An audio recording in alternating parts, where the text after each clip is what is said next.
आप देखो, एक पॉलिटिशियन एक गांव में गए और गांव वालों से कहा तुम लोगों को क्या मसले बताओ, सारे मसले में हल करूंगा। एक बड़ी ने कहा भाई हमारे गांव में दो बड़े मसले हैं, एक तो हमारे गांव में डॉक्टर्स नहीं है, दूसरा पॉलिटिशियन ने कहा रुक जाओ, वहीं रुक जाओ। जेब से फोन निकाला, फोन किया, सुनो 15 डॉक्टर मुझे इस गांव में चाहिए जी, फोन बंद कर रहा हूं, मुंह बंद, फोन बंद, ओके। दूसरा मसला बताओ। बड़ी में दूसरा मसला ये है कि हमारे गांव में सिग्नल नहीं आते। ये मैं आपको बताऊं, ये जाली बाबा का जो चक्कर होता है इतना खतरनाक चक्कर होता है। अब यकीन करो, हमारे मोहल्ले में एक लड़के पे जिन चढ़ गया, बाबा को बुलाया और बाबा इत्तेफाक से जाली निकल आया। बाबा लड़के से करे बच्चा उल्टा लेट जा, लड़का करे बाबा जिन निकालना है, डालना नहीं है। उससे पहले की बात है सर, हमारे गली के कोने पे दो बंदे एक दूसरे को बुरी बुरी गालियां दे रहे थे। मैंने जाके समझाया, फिर जाके ये शैम्पू में बादाम क्यों डालते हैं? क्यों? ताकि बालों को याद रहे कि गिरना नहीं। इतना जहर कहाँ से लाते हो? इतना जहर कहाँ से लाते हो? लगता है सांप फ्राई करके खाते हैं। लोगों का पॉइंट ऑफ व्यू बता रहा हूँ। आप सरकारी हॉस्पिटल जाओ, डॉक्टर साहब कहते हैं बीबी बैठ जाओ, और वही डॉक्टर अपने क्लिनिक में कह रहा होता है मैडम तशरीफ रखिए। तो ये समझ नहीं आ रहा ये इनकी तालीम में फर्क है, इनके दिमाग में फर्क है या फीस में फर्क है। इस बात को मानते हैं कि हमारे कुछ पॉलिटिशियंस जो हैं वो कौमी खजाने से पैसे 2 बार खाते हैं। पहली बार इस तरह खाते हैं कि दूसरी बार मिलेगा नहीं, और दूसरी बार इस तरह खाते हैं कि पहली बार मिला ही नहीं। पाकिस्तान दुनिया का वो वाहिद मुल्क है जहाँ रमजान में शैतान की जमानत मंजूर हो जाती है। आपके हो गए? ओए होए होए होए होए होए। अब एक शैतान का कहना है कि रमजान के महीने में हमें सिर्फ पाकिस्तान से सिग्नल आ रहे होते हैं, बाकी हर जगह की सर्विस बंद होती है। डॉक्टर साहब, ये उस्मी साहब हैं, मेरे बड़े अच्छे दोस्त हैं। मैंने बोला ये आगे बाल क्यों नहीं लगवा लेता, 2 लाख रुपए लग जाएंगे। कह रहा 2 लाख रुपए कैसे दूंगा, ये सोच सोच के मेरे पीछे के उड़ जाएंगे।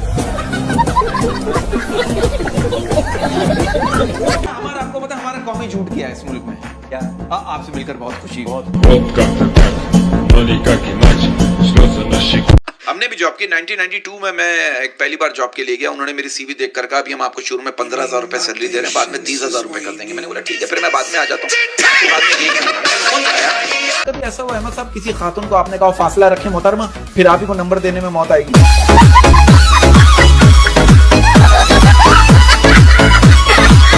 ऐसा लगता है कि इश्क की पहली मंजिल पर ही बर्बादी हो जाती है। इश्क की पहली मंजिल पर ही बर्बादी हो जाती है। मुझे जो अच्छी लगती है उसकी शादी हो जाती है। मैं तमाम शादीशुदा लोगों से एक रिक्वेस्ट करना चाहता हूं कि सुख दुख सोच समझ के बांटा करें। ये स्क्रीनशॉट का जमाना है। लेकिन देखिए फिर भी लोग मजाक कर रहे हैं इस दौर में। मैं घर में बैठा हुआ था, अचानक आवाज आई भाई 400 रुपए की इन्वेस्टमेंट करो और जिंदगी भर बैठ के खाओ। मैंने कहा क्या बेच रहा है? देखा तो कुर्सी बेच रहा था।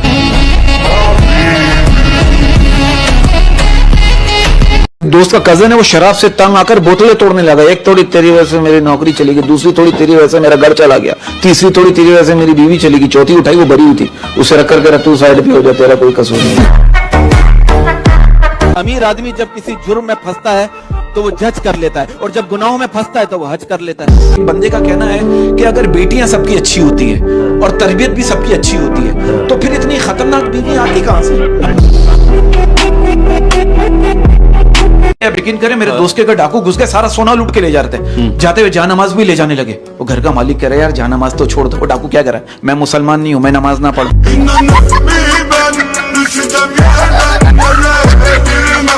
आज की जो आवाम है ना, प्रोड्यूसर साहब समझदार हो गई है। एक बंदा स्कूटर पे जा रहा था, पुलिस वाले ने रोक लिया, बोला ओए हेलमेट का है? वो क्या कर रहा है, लेने भी ना जाऊं।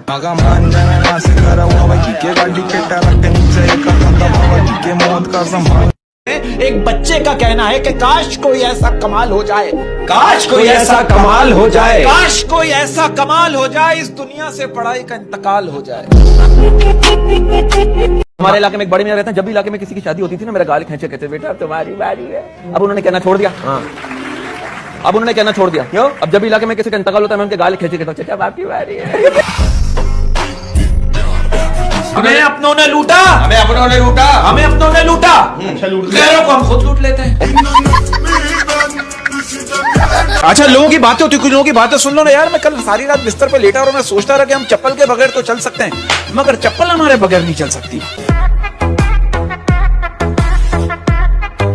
एक सवाल है मेरा, आप इस बात को मानते हैं कि नाराज बीवी से बहस करना ऐसा है जैसे दादी को आईफोन के फंक्शन समझाना?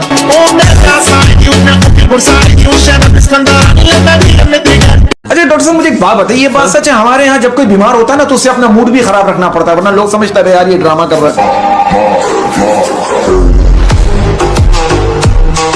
आपको पता है मच्छर और मक्खी में क्या फर्क है? क्या फर्क है? मक्खी मोइना करती है, मच्छर इंजेक्शन लगाता है। ठक।